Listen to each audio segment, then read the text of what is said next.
तो मैं कह रहा था आज हम लोग अलजेब्रिक मेथड्स, वही जितने लीनियर इक्वेशंस के अलजेब्रिक मेथड्स वगैरह पढ़ेंगे। तो मेरी आवाज़, ये सब तुम लोग को आवाज़ नहीं आ रही है, बार बार लेफ्ट कर रहे हो तुम लोग ग्रुप से, क्या करा जाए? इसका कुछ जुगाड़ नहीं बनता है यार, मुझे बड़ी दिक्कत हो रही है। आप लोग कैसे सुन पाओगे वही मैं सोच रहा हूँ। मेरी आवाज़ आ रही है आप लोगों को? तो अलजेब्रिक, अच्छा अलजेब्रिक मेथड्स में वो अवेश मैं कह रहा था, ये जो वीडियोस है ना वो आज तुम्हारे स्कूल के स्मार्ट बोर्ड में रिकॉर्ड करा था, पता नहीं आवाज़ कैसी थी, वो तो वहाँ पे देख लेना। मैंने 2 वीडियो रिकॉर्ड करा हुआ है, वो एक्सरसाइज 3.1 पूरा डिस्कस करा हुआ है, ठीक है ना, ख़त्म हो गया वो वाला। आज 3.2 एक्सरसाइज से पहले का कंसेप्ट डिस्कस करेंगे, और वो वीडियोस में भेज दूंगा। हिस्ट्री का भी रिकॉर्ड करा हुआ है, दोनों वीडियो अभी इस क्लास के बाद रात को भेज दूंगा, आज की भी और कल की भी, देख लेना। उस पर काम करा करो, मैंने हिस्ट्री में भी कुछ क्वेश्चन दिए हुए हैं उसमें है। तो जो पहला मेथड है वो सब्स्टिट्यूशन मेथड है। सब्स्टिट्यूशन मेथड में क्या है, आप एक बार एग्जांपल देखो, एग्जांपल 4 देखो। अब तो सारे क्वेश्चन ही क्वेश्चन हैं। तो मैं कह रहा था कि 2 इक्वेशन दे रखे हैं, है ना। अरे यार ये भी मेरा उसको देखना है, नहीं मैं actually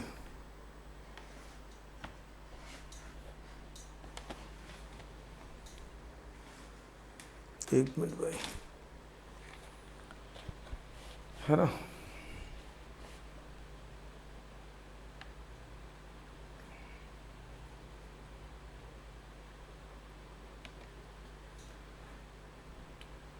seven x minus 15y equals to 2। अरे मेरा वो डिजिटल पेन निकाल रहा था, तो उसमें ये जो 2 इक्वेशंस हैं, अब इनमें से एक इक्वेशन को आपको वो जो सोल्यूशन टेबल ग्राफ में जैसे बताया था ना, x इक्वल्स टू समथिंग लिखना था, या तो y इक्वल्स टू समथिंग करके लिखना था, फिर सोल्यूशन टेबल बनाना था।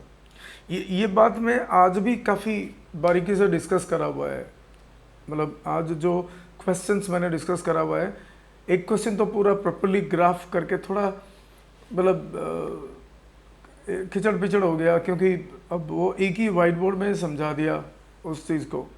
अब ऊपर से तूफान इतनी तेज़ थी उस time, you can not believe. मैं बोला भी था कि थंडरस्टॉर्म है ना, काफ़ी तेज़ बारिश होने वाली है, हुई तो नहीं, तो मतलब तूफान, धूल के तूफान बहुत था, बहुत तेज़ था दोपहर जब मैं रिकॉर्ड कर रहा था।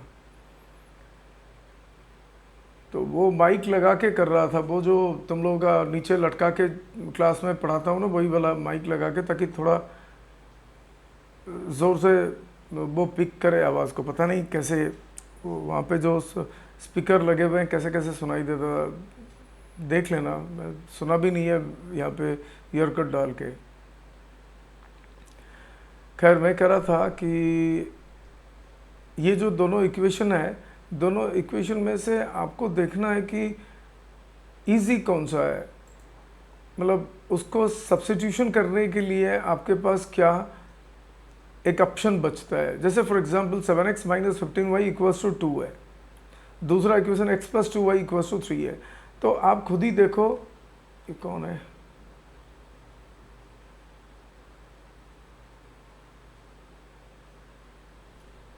जस्ट अ मिनट, जस्ट कुछ आ गया। ये सब लोग अभी पता नहीं कौन कौन है, 3 ही है। जुनेद बेचारा का आज प्रॉब्लम है, खाली आता है जाता है। तो मैं कह रहा था x plus 2y equals to 3 है। अब इन दोनों इक्वेशन में से हम x की लैंग्वेज में पूरा दिखा सकते हैं, x equals to something, left side में x रखेंगे, राइट साइड में बाकी सारा रखेंगे। ऐसे दिखाने के लिए एक इक्वेशन आपको देख के ही पता चलता है, वो सेकंड इक्वेशन है, इजी है। आप इक्वेशन 1 को भी ऐसे कर सकते हो, कोई वो नहीं है। और मैं सदा कहता रहता हूँ कि जब ऐसे करते हो ना कि x इक्वल्स टू समथिंग, या तो y, या बोला मैंने या y इक्वल्स टू समथिंग आप करते हो ना, तो थोड़ा ध्यान बरतो कि फ्रैक्शन न आए राइट साइड में, इक्वल साइन के राइट साइड में फ्रैक्शन न आए। और बहुत सारे क्वेश्चंस हैं जहाँ पे आप अवॉइड कर ही नहीं सकते, फ्रैक्शन आएगा ही आएगा। तो आने के बाद अगर x को y में दिखा, मतलब कुछ और लैंग्वेज में x को x इक्वल्स टू समथिंग करके दिखा रहे हो और राइट साइड में एक फ्रैक्शन का एक्सप्रेशन आ गया, और जो वेरिएबल दूसरा वेरिएबल उसमें होगा न्यूमरेटर में, अगर x को दिखाते हो तो राइट साइड में y वेरिएबल होगा, अगर y इक्वल्स टू समथिंग दिखाते हो तो राइट साइड में x वेरिएबल होगा, जरूर ऊपर होगा, न्यूमरेटर में होगा, डिनोमिनेटर में नहीं होता है ना।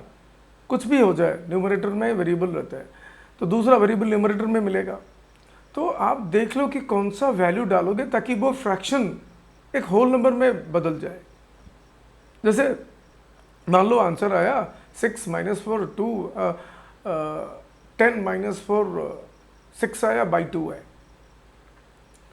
तो 6/2 3 हो जाता है। तो इस तरह की चीज़ कोशिश करो करने के लिए, और कभी कभी वो भी संभव नहीं होता है, मैं आपको पहले से कह देता हूँ। जितना भी कोशिश करोगे फ्रैक्शन निकलेगा निकलेगा, तो कोशिश करो कि अच्छे अच्छे फ्रैक्शन निकले। तुम बोलोगे सर ये अच्छे अच्छे फ्रैक्शन क्या है अच्छे अच्छे फ्रैक्शन यह है कि 1/2 है ना, 1/3, ये बड़े अच्छे अच्छे फ्रैक्शन दिखाना आसान है। खैर 1/2 बहुत इजीली दिखा सकते हो, आधा है ना, 1/4 एक चौथाई है ना, तो 1 का मतलब 0.25 ये दिखा सकते हो आप ग्राफ में। अगर एक जो लाइन खींचे हुए, मोटे मोटे लाइन खींचे हुए हैं 10, उसमें उसके अंदर 10 छोटे छोटे घर होते हैं, छोटी पतली पतली लाइन डली होती है, तो उसको अगर एक का दर्जा देते हो, बड़े बड़े दो लाइन के बीच का जो डिस्टेंस उसको 1 डिस्टेंस मानते हो, 1 2 3 4 करते हो ना, तो उसमें मैं इसको दिखा दूंगा। अभी एक काम करता हूँ, मैं थोड़ा इसको इलस्ट्रेट कर लेता हूँ, क्या बोलते हैं उसमें, माइक्रोसॉफ्ट पेंट में जाके ना थोड़ा इलस्ट्रेट कर लेता हूँ तो बेटर होगा। देखता हूँ, एक बार खोलने की कोशिश करता हूँ मेरा वो वाइट बोर्ड को पहले खोल देना चाहिए। अब रिकॉर्डिंग करने के वक्त वाइट बोर्ड थोड़ा टाइम लगता है। तो मैं क्या कह रहा था कि आप उस चीज़ को देख लो कि जब तक आप एक ऐसा सिचुएशन में नहीं पहुंचते हो कि चलो फ्रैक्शन रिड्यूस हो गया, 3 हो गया। और ग्राफ लेने में क्या होता है कि अगर फ्रैक्शन बच भी गया, जैसे 1/4 बचा, 1/3 बचा, या 5/2 बचा है ना, 5/2 मतलब 2.5 है ना, ऐसे 7/2 बचा मतलब 3.5, आप उसको डेसिमल में देख लो, बड़े आसान से 3 कंप्लीट है 5 ऐसे, तो वो अच्छा रहेगा मेरे ख्याल से। आई मीन ठीक है ना।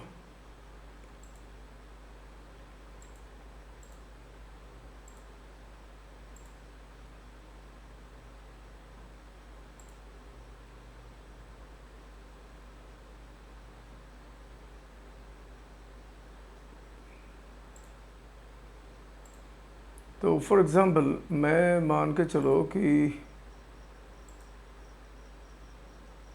अरे भाई साहब हो गए, आगे मत बढ़ो।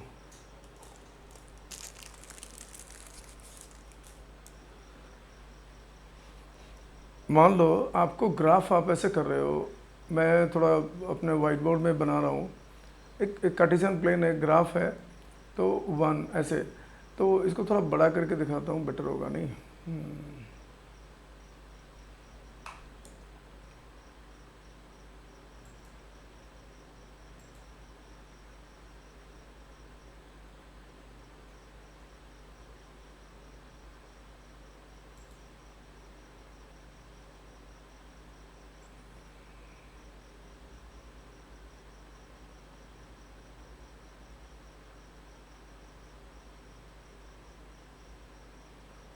इसको डिलीट कैसे करनी है यार, पता नहीं।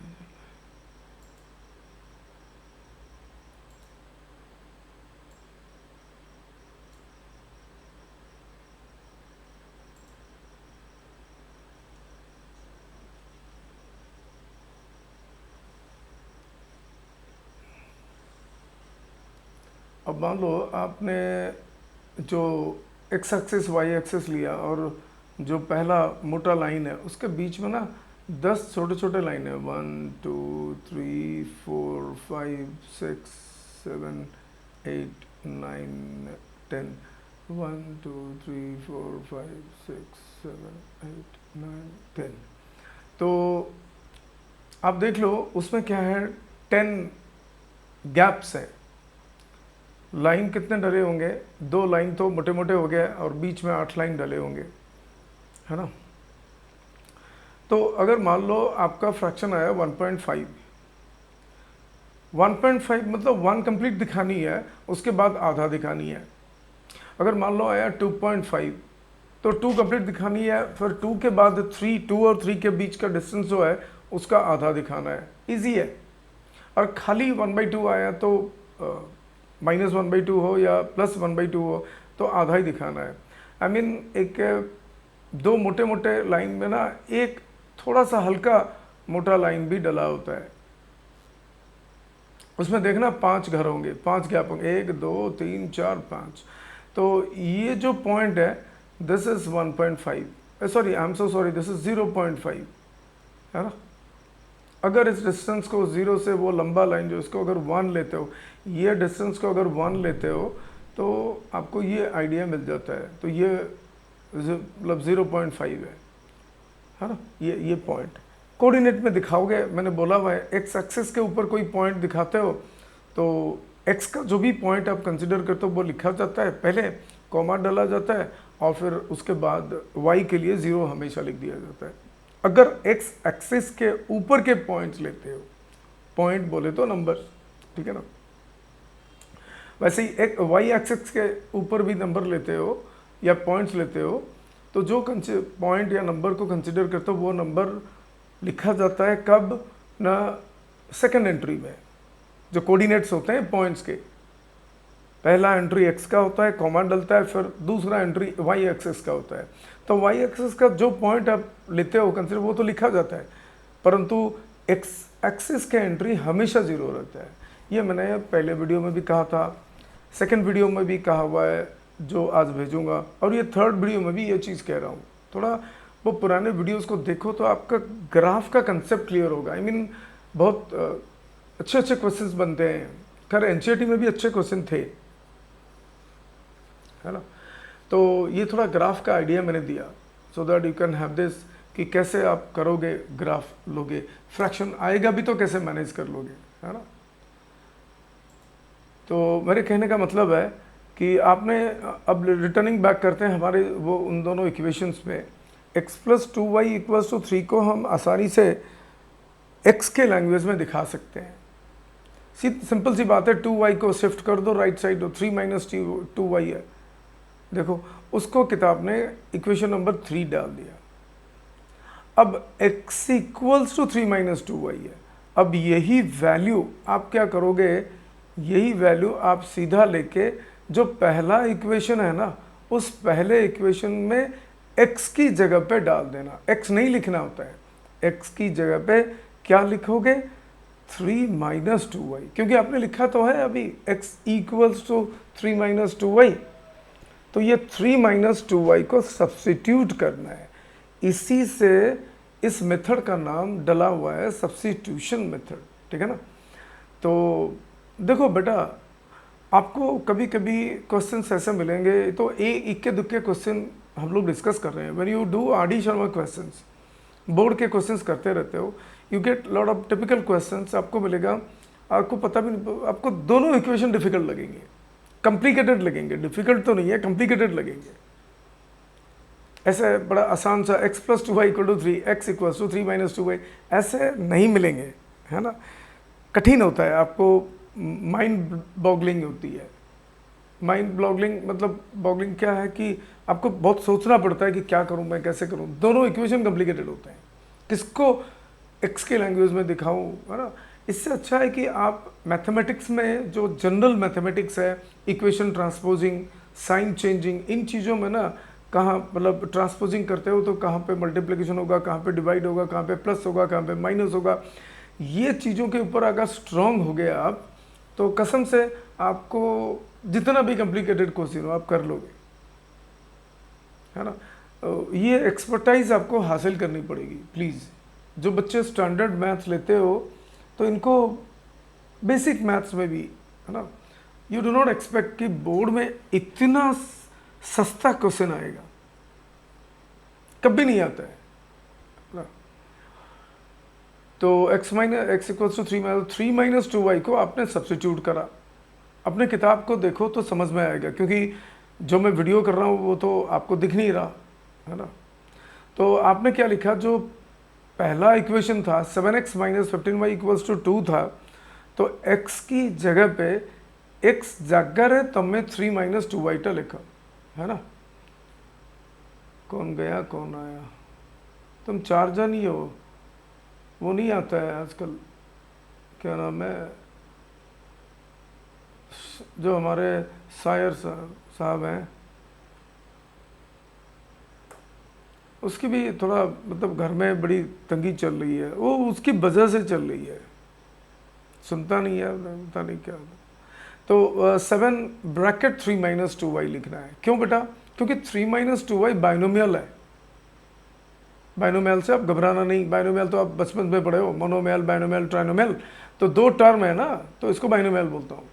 3 माइनस 2y, मैंने बोला था ना कभी कुछ वीडियोस में यार, जब से चैप्टर 1 ट्रिगोनोमेट्री कुछ हम लोग कर रहे हुए हैं ना, तो उसमें कहीं ना कहीं बोला है मैंने ये इसके बारे में, है ना।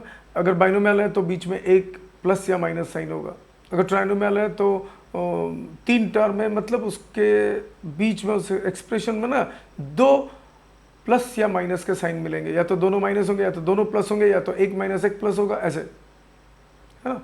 तो ऐसे करके चलता रहता है।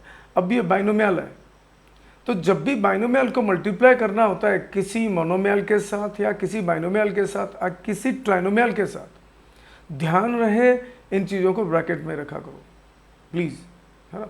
तो वैसे 7 ब्रैकेट 3 माइनस 2y लिखा हुआ है, equal to sorry minus 15y equal to 2 है। अब इसका मतलब है कि 7 को 3 से मल्टीप्लाई करो और 7 को माइनस 2y से मल्टीप्लाई करो, है ना।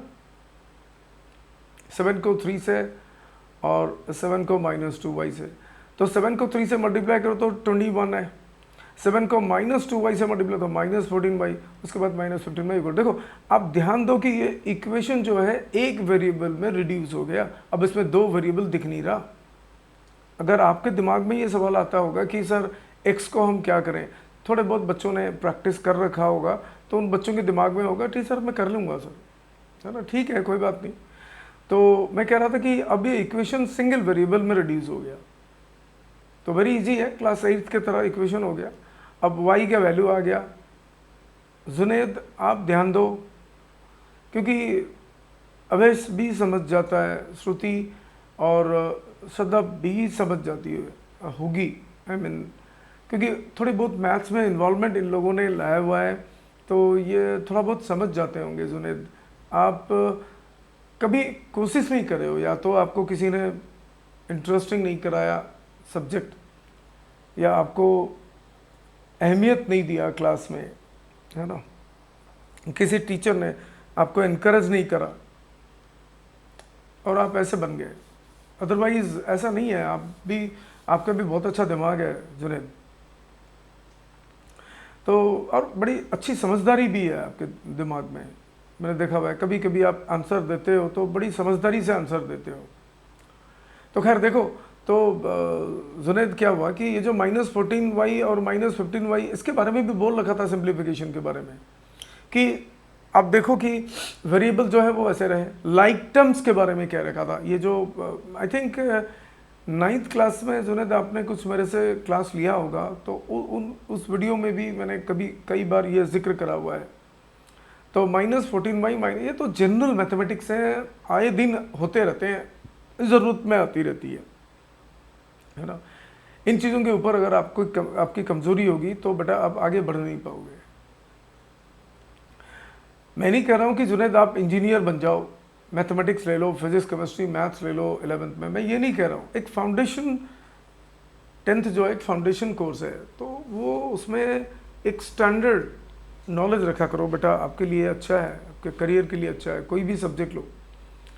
तो ये जो -14 और -15 जैसे आप अगर मान लो लिखा है यहाँ पे -14 और -15, उसका आंसर आप क्या बोलोगे? सर हम दोनों को प्लस कर देंगे, क्या है 15 + 14 29 है, और चूंकि दोनों का साइन माइनस है हम आंसर में माइनस लगा देंगे, -29 कर लेंगे, बस यही करना है। और इसमें y लगा है ना, एक y लगा दो 29 के पास, है ना। अब इसमें 14y लिखा होगा और 15y लिखा होगा, हो गया। कहने का मतलब है 14y का मतलब ऐसा समझो कि 14 घोड़े और 15 घोड़े, 14 हाथी और 15 हाथी, 14 जुनेद और 15 जुनेद, है ना, ये सिस्टम है। तो ऐसा सिंप्लीफिकेशन होती है। प्लस माइनस होता है, तो मैंने कहा था, कल परसों डिस्कस करा था, प्लस माइनस है, मैंने बोला था कि बिना साइन अगर दो ही नंबर हैं प्लस और माइनस, एक प्लस वाला नंबर है एक माइनस वाला नंबर है, तो आप सोच लो कि साइन को कंसिडर मत करो, देखो कि दोनों में कौन से नंबर का बड़ा वैल्यू है। तो जौन सा नंबर का बड़ा वैल्यू है उस नंबर से छोटे नंबर को माइनस कर लो, जो आंसर आता है उस आंसर में बड़े नंबर वाला बड़े वैल्यू वाला जो नंबर था, उस बड़े वैल्यू वाले नंबर का जो साइन था उसी साइन को आंसर में डाल दो जो आपने माइनस करके निकाला। ये सिंप्लीफिकेशन के दो तरीके होते हैं, है ना। तो इसमें कतई आप वो प्लस माइनस माइनस ये वाली सिस्टम लागू मत करना, वो इनटू जब होता है तब उसको यूज करते हैं इस रूल्स को। जो कभी कभी टीचर पढ़ाते पढ़ाते बोल देता है प्लस माइनस माइनस, ऐसा मत करा करो। और सच कहूँ तो वो टीचर गलत कहता है, ऐसा नहीं कहना चाहिए। वो समझता ठीक है, मगर जब जुबान से निकालता है ना कुछ शब्द, जो अल्फाज निकालता है वो आपको कंफ्यूज करा देता है। वो तो खुद ठीक समझता है और कर लेता है टीचर, बट जो जुबान से निकालता है वो सही नहीं है ना। ऐसे केमिस्ट्री में भी 11th में भी है एक कंसेप्ट, बहुत सारे कंसेप्ट हैं। तो टीचरों की आदत पड़ी है कि कुछ भी कह देने के लिए, क्योंकि उन्होंने समझा हुआ है, बट आप नहीं समझोगे। तो किताब ने ये सब मना करा हुआ है। यू कैनॉट बिलीव, इस किताब में कहाँ लिखा होगा मुझे पता नहीं है, या छोटे क्लासेस की किताब में ये सब मना करा गया है। किताब में एनसीईआरटी टेक्स्ट बुक में मना करा है, डोंट से लाइक दिस। क्योंकि प्लस माइनस माइनस और माइनस माइनस प्लस ये सब चीज़ ना, जब दो साइन इनटू होते हैं तब इन रूल्स को यूज़ करी जाती है। बेटा -14y -15y में कहाँ इनटू होते हैं ये चीज़, ये तो प्लेन सिंप्लीफिकेशन होती है, हाँ। तो इसको इंटीजर्स के सिंप्लीफिकेशन जैसे होता है वैसे करना होता है। तो दो अलग अलग रूल्स हैं, वो बातों को ध्यान देना, ऐसे गलती मत करना, है ना। मुझे पता है कि मैं तो पहली दफ़ा मेरे से पढ़े, अब मेरे से पहले जो टीचर पढ़ाते आ रहे होंगे, अक्सर 99% टीचर यही गलत करते हैं। समझते तो ठीक है, बोलते कुछ हैं जो बच्चे कंफ्यूज होते हैं। खैर, रिटर्निंग बैक, तो उस तरीके से आया आपका -29y, और जो 21 बचा था लेफ्ट साइड में उसको आपने शिफ्ट कर दिया उधर, तो -21 हो गया। सर 2 बीच में स्टेप खा गया। 2 - 21 जो है -19 है, तो राइट साइड में -19 रहा, लेफ्ट साइड में -29y रहा, तो माइनस माइनस साइन काट दिए। श्रुति, सदब, अवैस, मैं इस चीज़ को स्किप करके बहुत आगे निकल जाता, क्योंकि जुनैद करके एक बच्चा है जो अगर वो लेफ़्ट भी कर लेता है ग्रुप से फिर आके ज्वाइन करता है, कोई फ़र्क नहीं पड़ता, क्योंकि ये वीडियो वो भी देखेगा तो उसको परेशानी होगी, वो कर नहीं पाएगा। थोड़ा बहुत इसके बारे में डिटेल बोला होगा तो वो बार बार सुनेगा तो उसे समझ में भी आएगा, हाँ यार ऐसे करना है ना। इसीलिए थोड़ा लेट होता है। आप लोग प्लीज़ बोर फील मत करो, है ना। तो y = 19/29 है, हो गया, y का वैल्यू आ गया। अब आपको x की वैल्यू भी निकालनी है ना, तो what you do is that, जो इक्वेशन 3 है किताब ने कह रखा है, उस इक्वेशन 3 में आप y के जगह पे जो वैल्यू आपका अभी निकला, ये जो 19/29, उसको डाल दो, हाँ। ये जो इक्वेशन 3 दिया हुआ है ये एक्चुअली इक्वेशन 2 का ही एक अलग रूप है। तो अगर आप इक्वेशन 2 में भी डाल दोगे y की वैल्यू तो भी आंसर आएगा।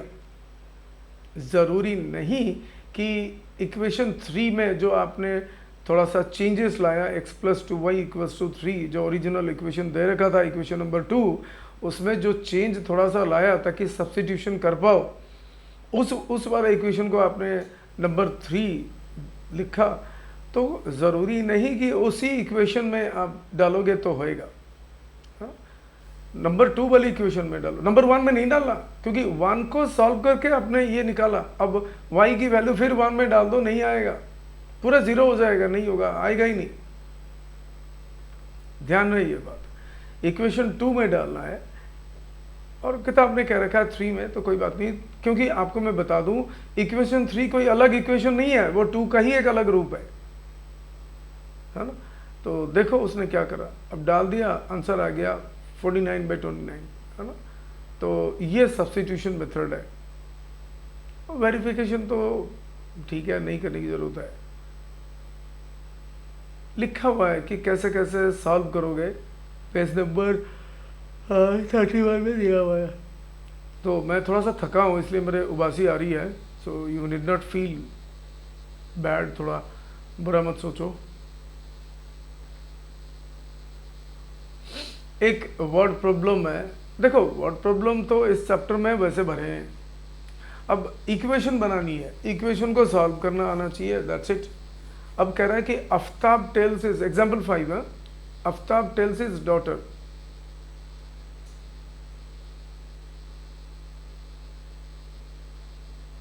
आप लोग लाइन में रहो, मैं फोन आता है।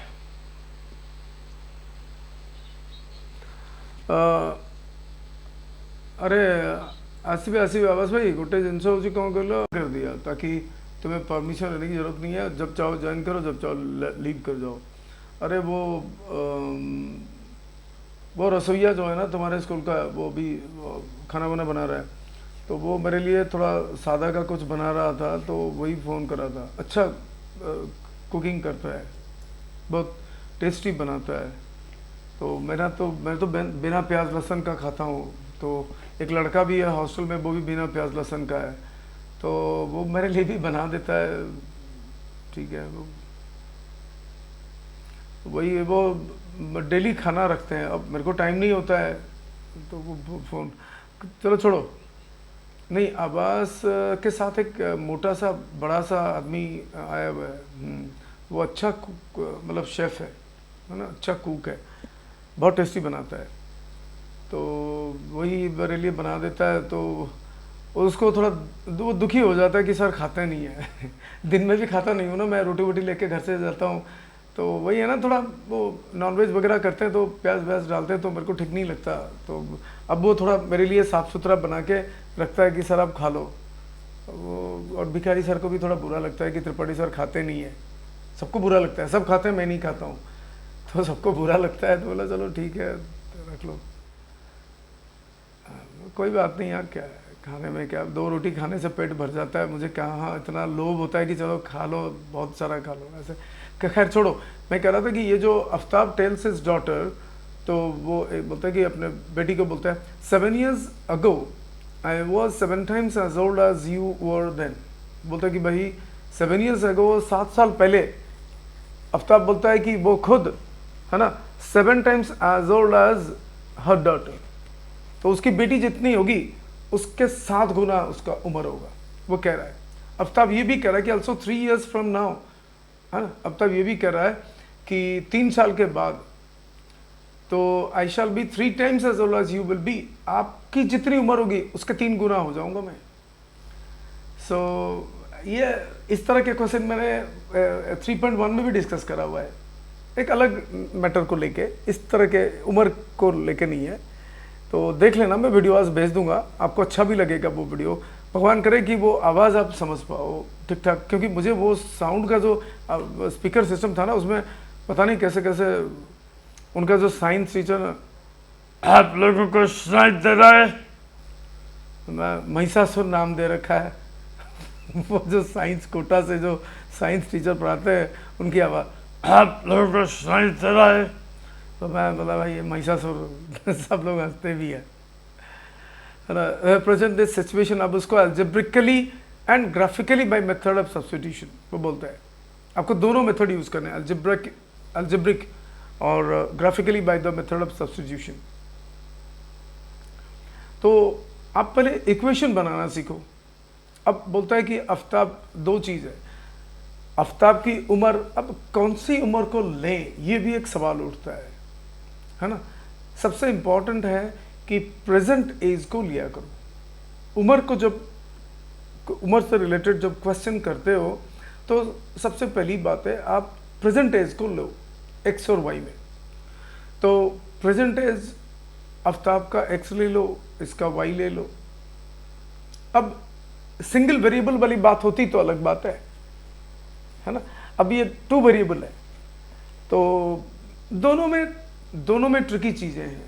सिंगल वेरिएबल जो आप क्लास 8 में करते थे उसमें भी ट्रिकी चीज़ थी, और आर.एस. अग्रवाल, आर.डी. शर्मा में बड़े ट्रिकी क्वेश्चन थे, है ना, दिमाग चकरा जाते थे कि क्या करें।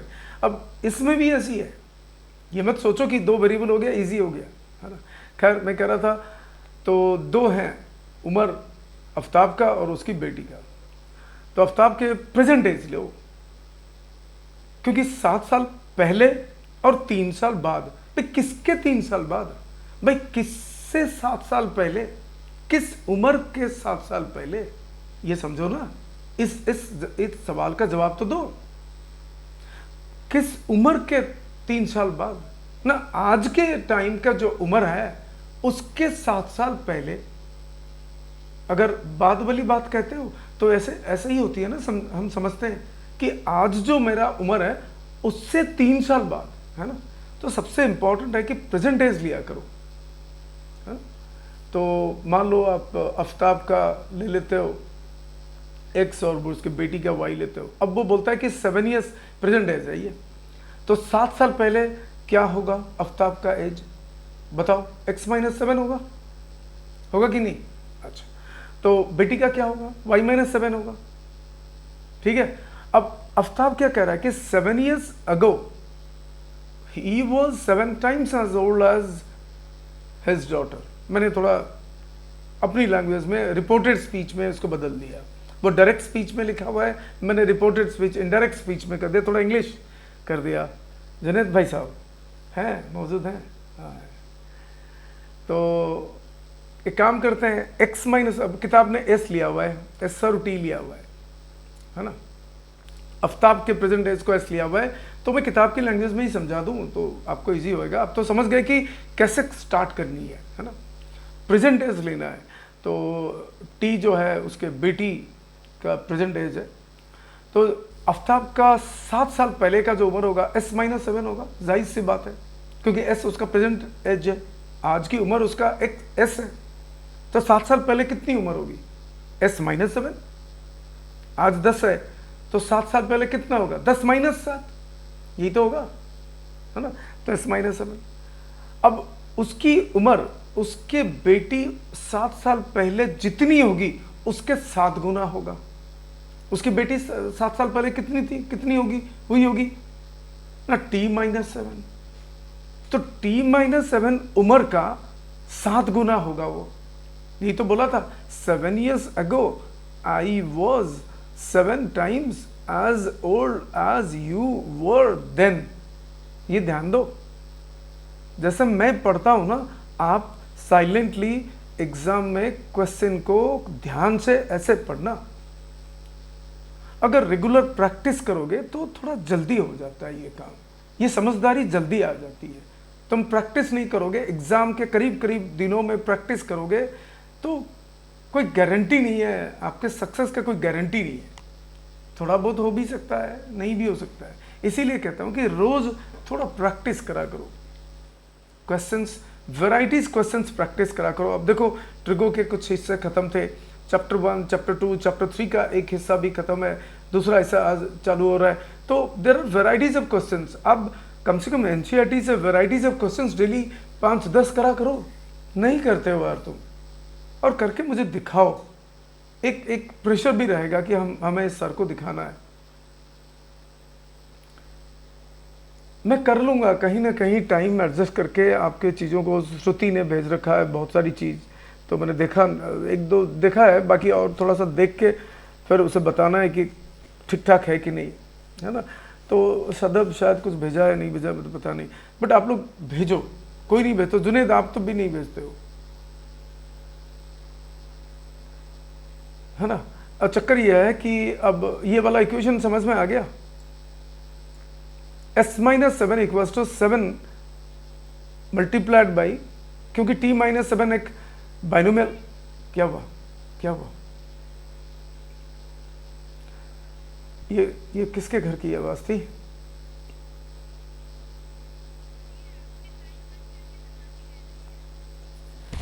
एक काम करो, उसको बोलो कि एक वो भिखारी सर ने एक बंदूक दे रखा है, तो जो बच्चे बदमाशी करते हैं तो भिखारी सर ने स्पेशली प्रिंसिपल चैम्बर में एक बंदूक रखवा दिया, 303 राइफल एक रखवा दिया। वैसे अवैस भी देखा है बंदूक रखा हुआ है, अवैस भैया को पूछ लियो, अगर मैं झूठ कहता हूँ जुनेद भैया को पूछ लियो, साहिल भैया नहीं है, तो श्रुति तो हमारी स्कूल की नहीं है। वैसे श्रुति को पता है कि भिखारी सर बंदूक दिया करते हैं, बम भी दिया करते हैं त्रिपाठी सर को। ये अफसीन जो है वो, अब ये 5th के बच्चे जो है ना 6th में आ गए, ये मेरे बड़े लाडले हैं, है ना, तो इनका चलता है ऐसा।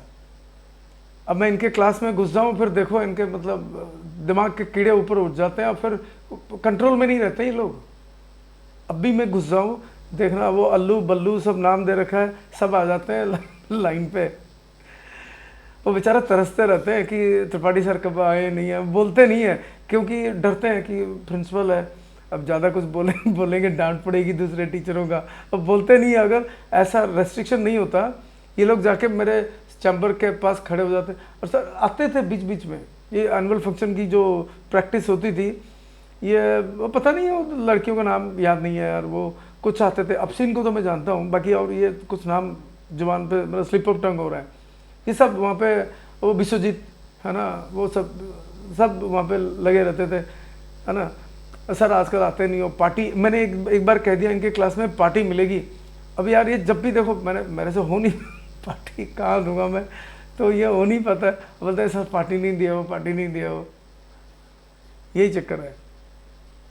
आजकल तो अफसीन देख के हमें नमस्ते भी नहीं करती है, साइड से गुजर जाती है। उससे तो वैसे ही बदला लेना है ना, उससे वैसे ही बदला लेना है। अब पता आजकल ये क्लास 6 में हो गए, मिडिल स्कूल में आ गए, है ना। अब ये अफसीन जो है देख के भी नमस्ते नहीं करती है, देख के ऐसे साइड में चली जाती है। मैं बोला कोई बात नहीं, हमारे भी दिन आएगा ठीक है। मैं कह रहा था चलो s-7 equals to 7 whole into t-7 है, ठीक है ना, ये समझ में आ गया होगा। अब दूसरा कंडीशन आप देख लो खुद ही। ये वीडियो को ना स्लाइडर को थोड़ा पीछे कर लेना, मैं जो जैसे समझाया हुआ है उसको बार बार सुन लेना, तो आपको समझ में आ जाएगी। और बीच में हंसा भी देता हूँ, थोड़ा हंस भी लेना, 2-3 बार हंस लेना कि सर ने ऐसा करा हुआ है, ठीक है ना। वो बोलता है कि 3 साल बाद तो s+3 होगा। जाहिर सी बात है कि आफ्ताब की उम्र जो है 3 साल बाद x+3 होगा, क्योंकि आज की उम्र है उसका s, ठीक है ना, गया।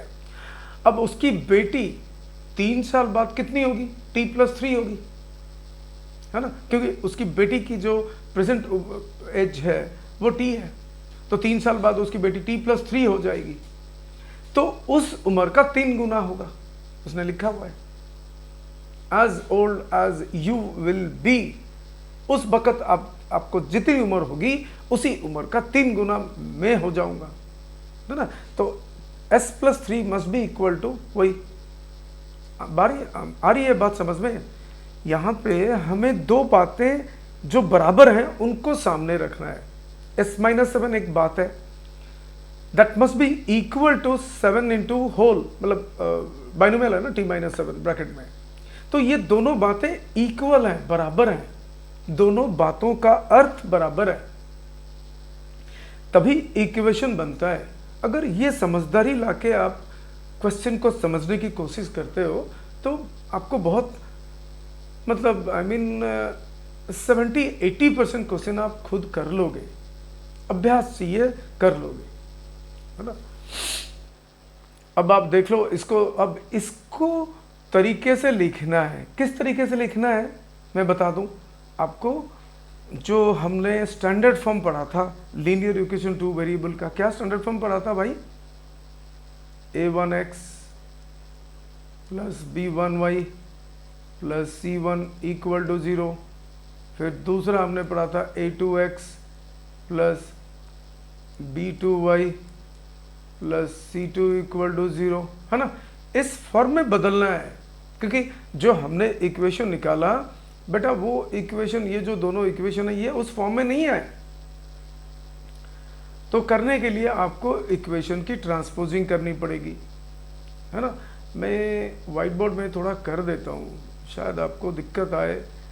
किताब तो कुछ नहीं करता, सीधा ऐसे लिख के छोड़ देता है। s-7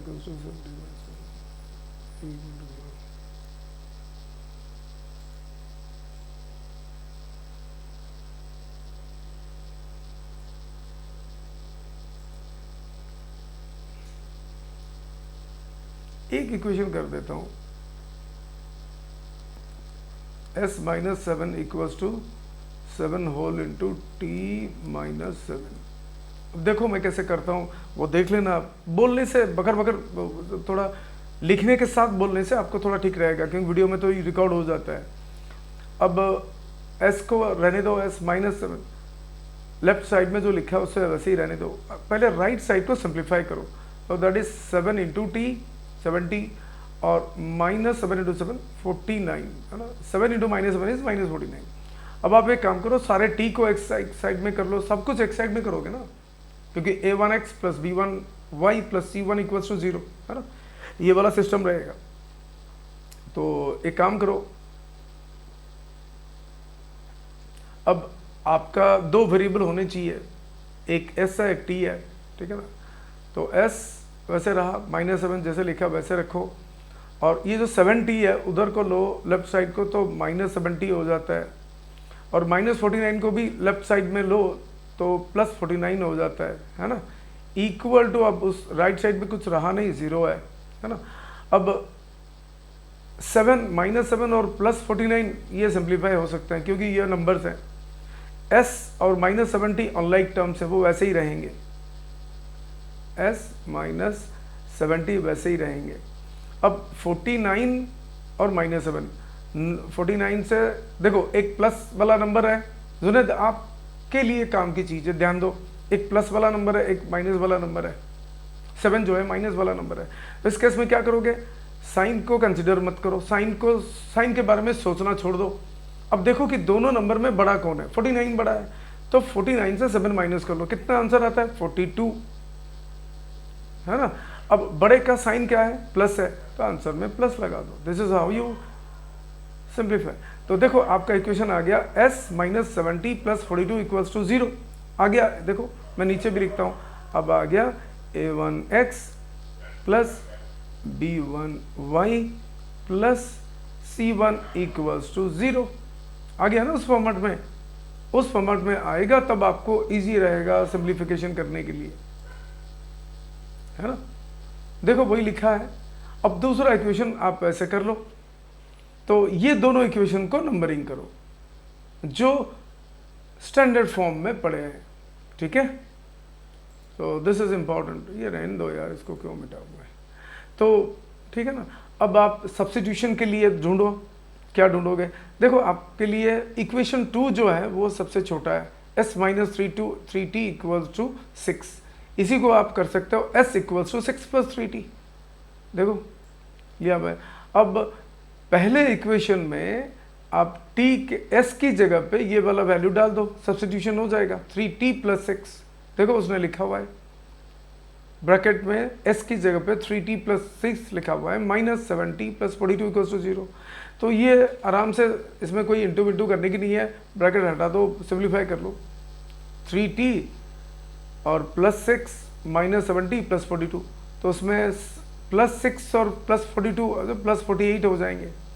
3t -70 का होगा -4t, है ना? मैं थोड़ा लिख देता हूँ यहाँ पे, लिख दूँ या मैं जो बोलता हूँ सुन के लिख लोगे? सुने, ये बच्चे तो लिख लेंगे, आप लिख लो। तो 3t मैं लिख देता हूँ यार, यहीं पे लिख देता हूँ, थोड़ा खिचड़ पिचड़ होगा क्योंकि PDF के ऊपर लिखने से वो व्हाइट बोर्ड में अच्छा रहता है। 3t plus 6। यार ये छोटा पेंसिल का ना मोटा आता है, पेंसिल मोटा आता है, ये मोटा नहीं आना चाहिए।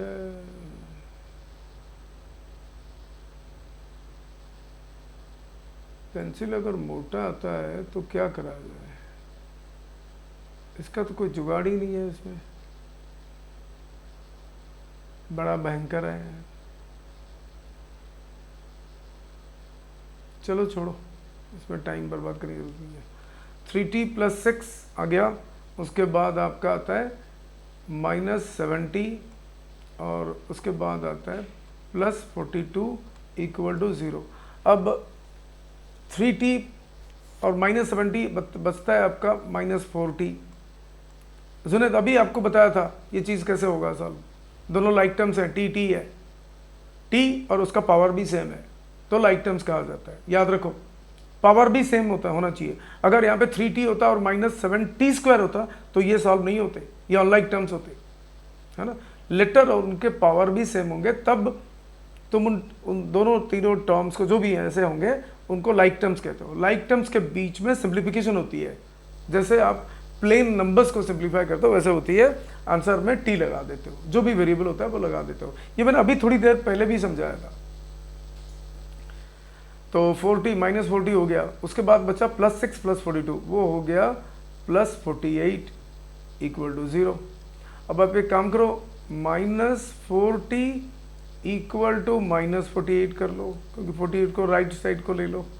अब माइनस माइनस कट गया, अब 40 इक्वल्स टू 48, देखो लिखा हुआ है किताब में 40 इक्वल्स टू 48, है ना। तो t इक्वल्स टू 48/4 है, तो 48/4 कितना है, 12 है, t इक्वल्स टू 12 आ गया। अब आप एक काम करो, तो ये जो t का वैल्यू आपने निकाला कहाँ पे डालोगे फिर s के वैल्यू निकालने के लिए, इक्वेशन 2 में ही डालो, या जो चेंजेस कर रहे हो इक्वेशन 2 को s equal to 3t plus 6 इसमें डालो, हो जाएगा। मैंने बोला था इक्वेशन 2 में डालो, क्योंकि इक्वेशन 1 में आपने सब्स्टिट्यूशन करा और t का वैल्यू निकला, तो t के वैल्यू को फिर इक्वेशन 1 में डाल दोगे तो गलत हो जाएगा। इसलिए जो सेकंड इक्वेशन है उसमें t का वैल्यू डालो, s का वैल्यू निकल जाएगा, है ना। सो s माइनस t का वैल्यू डालते हो तो कितना होता है, -3 × 12 -36 इक्वल टू 6।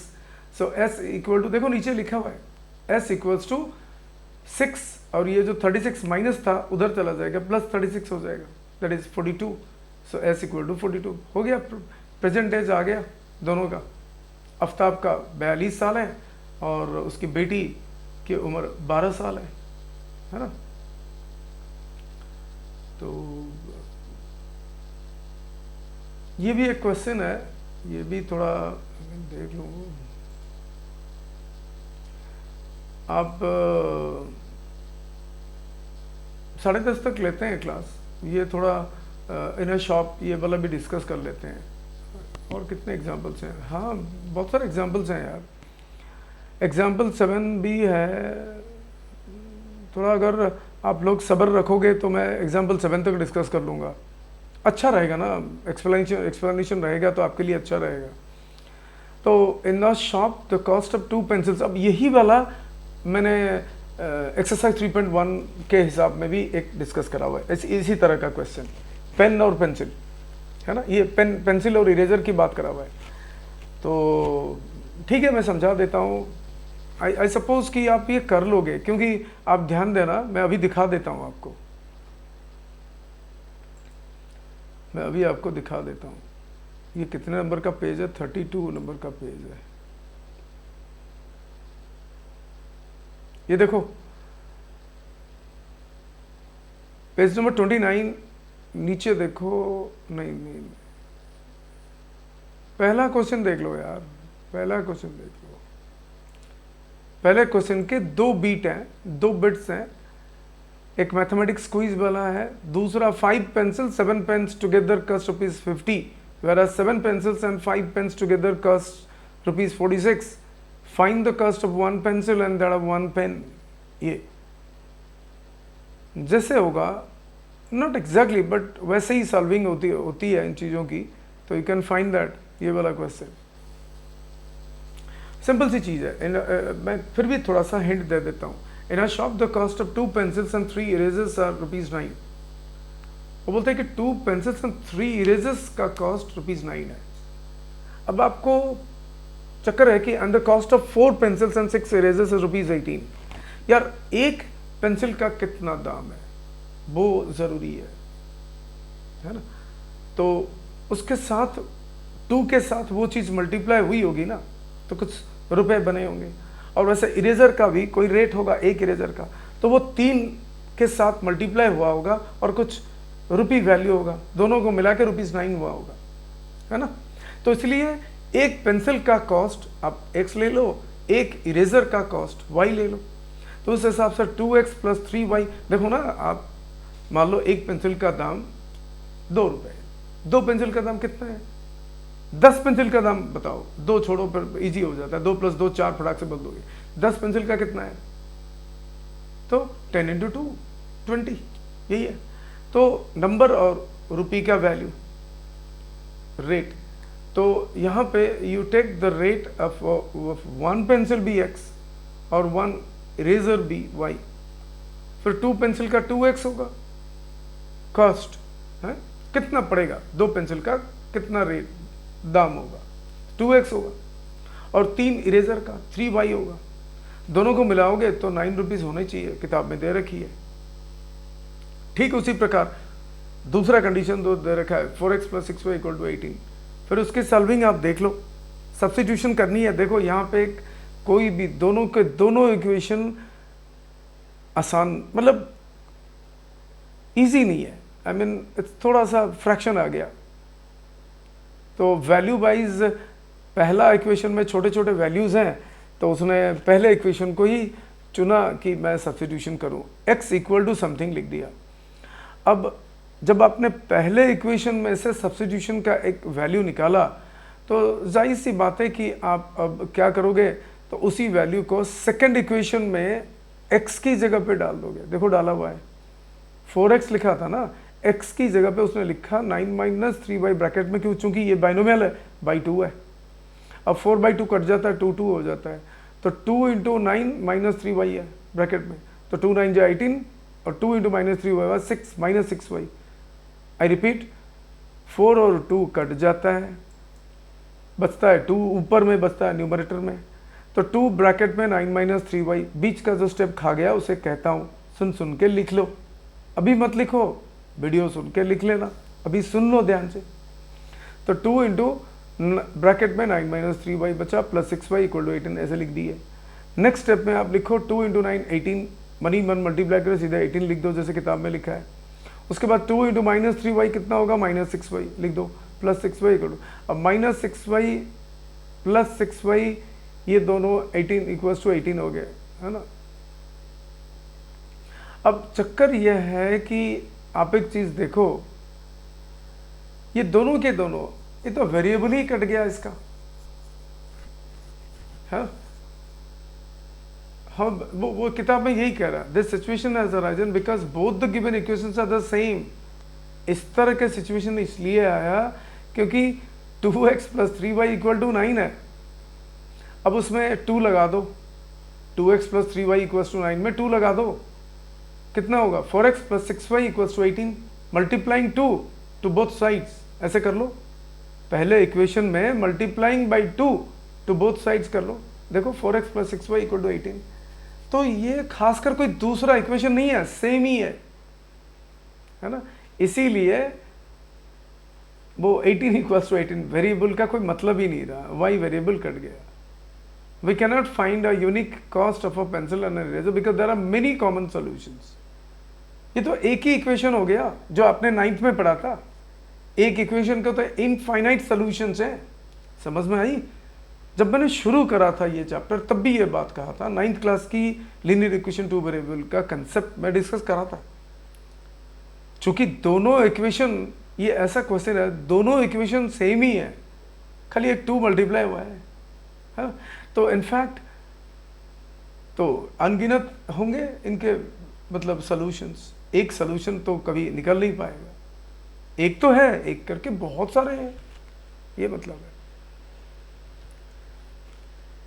अब क्वेश्चन नंबर 7 में टू रेल्स आर रिप्रेजेंट, देखो इतनी सारी बातें लिखी हुई है, तो ये जो पैराग्राफ में एग्जाम्पल 7 के ऊपर वो मैंने कह दिया, उसी को सुन लो, वही आपकी समझदारी है।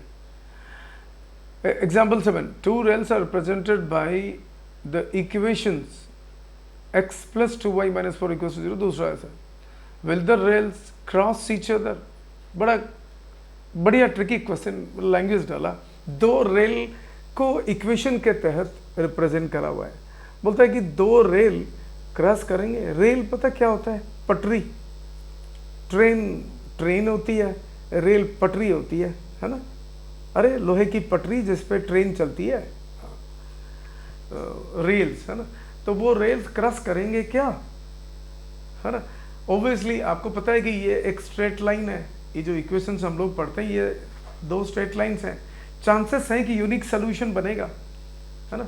तो ये यूनिक सोल्यूशन की बात मैंने उसमें भी कहा था, और ये सेकंड इक्वेशन में भी, सेकंड वीडियो में भी कहा हुआ है। जो भेजा नहीं है भेज दूंगा, देख लेना, उसके क्वेश्चंस भी करे हुए हैं। तो इनफैक्ट उसने क्या करा, तो आप देख लो, आप इसके सॉल्यूशंस निकालने की कोशिश करो, है ना? और सब्स्टिट्यूशन करने के लिए पहला इक्वेशन इजी है, उसका सब्स्टिट्यूशन कर लिया, उसमें x equals to 4 minus 2y कर लिया। पहले इक्वेशन को थोड़ा चेंज करा और x इक्वल टू समथिंग इस फॉर्मेट में उसने लिख दिया। देखो लिखा हुआ है, मैं बड़ा छोटा सा लैंग्वेज यूज करता हूँ, सॉल्विंग इक्वेशन 1 या सॉल्विंग 1, बस ऐसे लिख देता हूँ। उसके बाद नीचे लिख देता हूँ x equals to 4 minus 2y। आप भी वही फॉलो करो। We express x in terms of y from equation 1 to get, ये इतना मत करो यार, इतना वो किताब है लिख देती है ना? प्रिंट होती है अलग बात है, भाई किताब को किताब की तरह लिखनी होती है ना, बट हमें आंसर करनी है प्रैक्टिकली जैसे करना होता है ना? तो मैंने वो प्रैक्टिकल वाला तरीका बताया। मतलब सॉल्विंग 1 या इक्वेशन EQN लिख देता हूँ, इक्वेशन भी पूरा नहीं लिखता हूँ, है ना? That is approved in board exam, कोई काटने वाला नहीं है मार्क, है ना? तो फिर x की जगह पे 4 माइनस 2y इक्वेशन 2 में डाला, क्योंकि इक्वेशन 1 से वो सब्स्टिट्यूशन निकाला। अब वो इक्वेशन 1 में सब्स्टिट्यूट नहीं करेगा, 2 में करेगा। कर दिया उसमें, फिर निकल गया, है ना?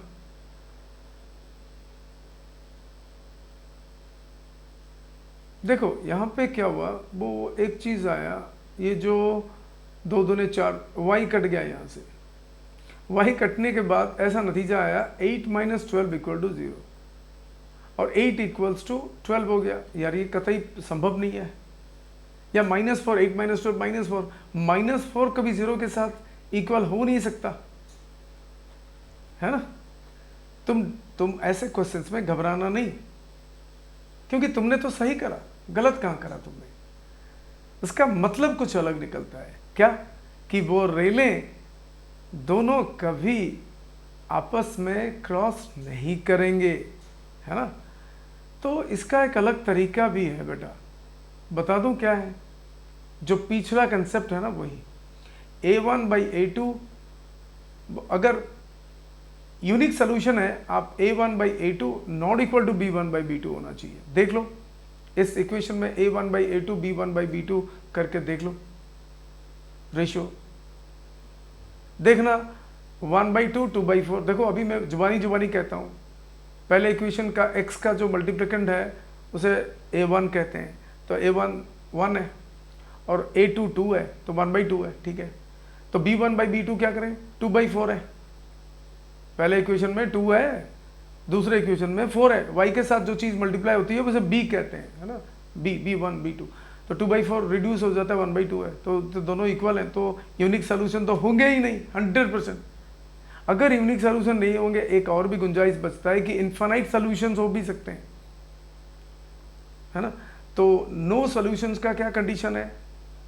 A1 by A2 equals to B1 by B2 not equal to C1 by C2। हाँ सही है, ये देखो C1 बाई C2 कितना है? -4 बाई -12, तो माइनस माइनस कटेगा 4/12 में, तो 1/3। भैया 1/2 कभी 1/3 के साथ तो इक्वल हो नहीं सकता, तो नो सॉल्यूशंस हैं, मतलब पैरेलल लाइंस हैं, कभी मीट नहीं करेंगे। ओके, समझ में आया? दूसरा मेथड है ना। So please go ahead. Exercise 3.2 tomorrow I will be discussing. मैं डिस्कस कर लूँगा बेटा, फिर आप करना। अगर कोई बच्चा कर लेता है, अटेम्प्ट कर लेता है, कोई उसमें हर्ज नहीं है, कोई बुरी बात नहीं है। बट सबके लिए मैं कह रहा हूँ, I will be discussing all the questions. थोड़ा कोशिश करूँगा कि मेरी तरफ से कोशिश रहेगी कि सारे के सारे क्वेश्चन आप लोगों के साथ डिस्कस कर लूँ, टेक्स्ट बुक के, इंक्लूडिंग एग्जाम्पल्स भी, ठीक है ना, और ये एक्सरसाइज क्वेश्चन भी, ताकि आपको थोड़ा मदद मिले। और वो सॉल्यूशंस उसमें नहीं था, है ना, जो वीडियो था उस वीडियो में वो सॉल्यूशन नहीं था। तो सॉल्यूशन मैं आपको ग्रुप में ही भेज दूंगा, थोड़ा हेल्प मिल जाएगा आपको। कोशिश करना, जैसे मैंने बोला हुआ है वाइट बोर्ड में जब समझाया तो बहुत डिस्कस करा हुआ है, तो कोशिश करना कि मेरे एक्सप्लेनेशन को सुन के थोड़ा आइडिया लेना, रेफर करना सॉल्यूशन को। तो सॉल्यूशन को उतारने की कोशिश मत करना, ठीक है। स्कूल में होमवर्क के लिए सबमिट करना है, वो करा देना, कोई दिक्कत नहीं है उतार के।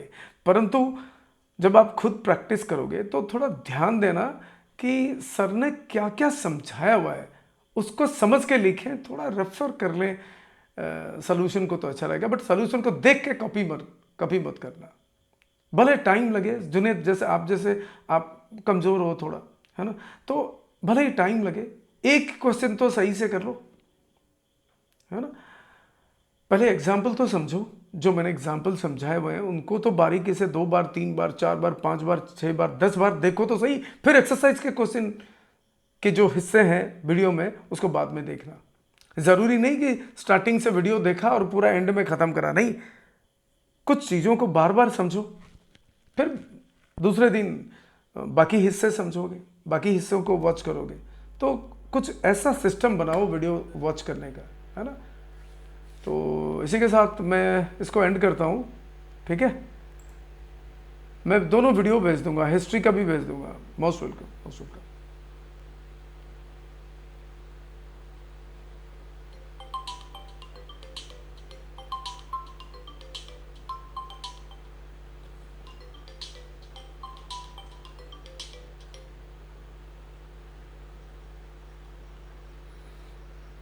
हाँ।